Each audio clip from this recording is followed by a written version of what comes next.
brought to you by Silver Pumps. Top quality और consistent performance के लिए सिर्फ सिल्वर पंप्स नाम याद रखना। दिल्ली में सत्ता पलट चुकी है। 3 बार सियासत का स्वाद चखने के बाद आम आदमी पार्टी अब विपक्ष की भूमिका में है और बीजेपी का 27 साल का वनवास खत्म हो गया है और दिल्ली में मुख्यमंत्री पद की कुर्सी संभाल रही हैं रेखा गुप्ता। और रेखा गुप्ता ने जब से मुख्यमंत्री पद संभाला है तभी से वो पिछली केजरीवाल सरकार द्वारा लाई गई योजनाओं को एक-एक कर बंद कर रही हैं। इसी कड़ी में केजरीवाल सरकार द्वारा इंट्रोड्यूस की गई डोर स्टेप डिलीवरी को रेखा सरकार ने बंद करने का प्लान तैयार कर लिया है।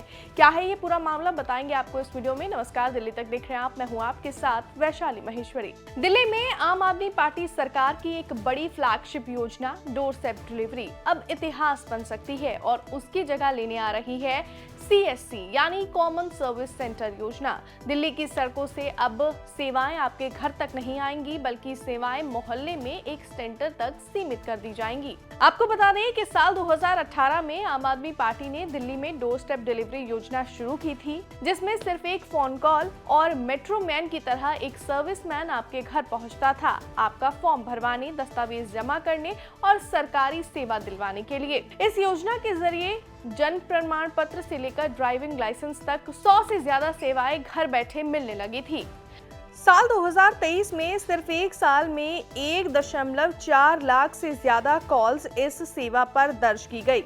लेकिन नवंबर 2023 के बाद इस योजना को एक्सटेंड तो किया गया, मगर मार्च 2024 के बाद ये पूरी तरह से ठप हो गई।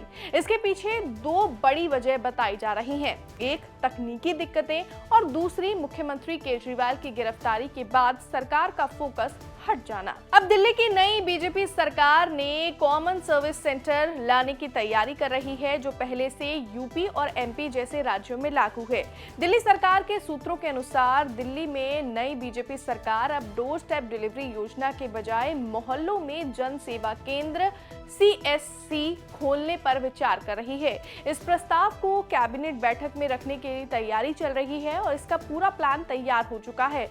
दिल्ली सरकार के एक वरिष्ठ अधिकारी ने बताया कि राजधानी में नागरिक सेवाओं की सुगमता के लिए मोहल्ला आधारित जन सेवा केंद्र स्थापित करने की दिशा में काम शुरू हो चुका है और इन जन सेवा केंद्रों पर लोगों को 14 विभागों की सेवाएं एक ही जगह मिलेंगी।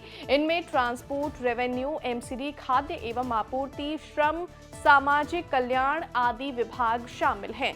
इन जन सेवा केंद्रों पर आप मात्र 50 रुपए की मामूली शुल्क पर 14 विभागों की सेवाएं एक ही जगह पर ले सकेंगे, जैसे आय प्रमाण पत्र, ड्राइविंग लाइसेंस, राशन कार्ड, विवाह पंजीकरण, बिजली बिल आदि।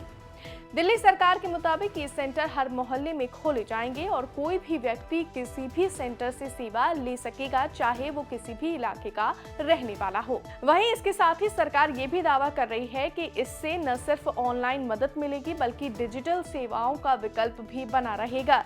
यानी जिनके पास स्मार्टफोन या इंटरनेट नहीं है वो सेंटर पर सेवा ले सकेंगे, बाकी लोग ऑनलाइन आवेदन कर सकेंगे। बहरहाल हमारी इस खबर में बस इतना ही, लेकिन वीडियो में दी गई जानकारी आपको कैसी लगी कमेंट्स में जरूर बताएं। मुझे दीजिए इजाजत और दिल्ली से जुड़ी हुई तमाम खबरों के लिए आप देखते रहिए दिल्ली तक।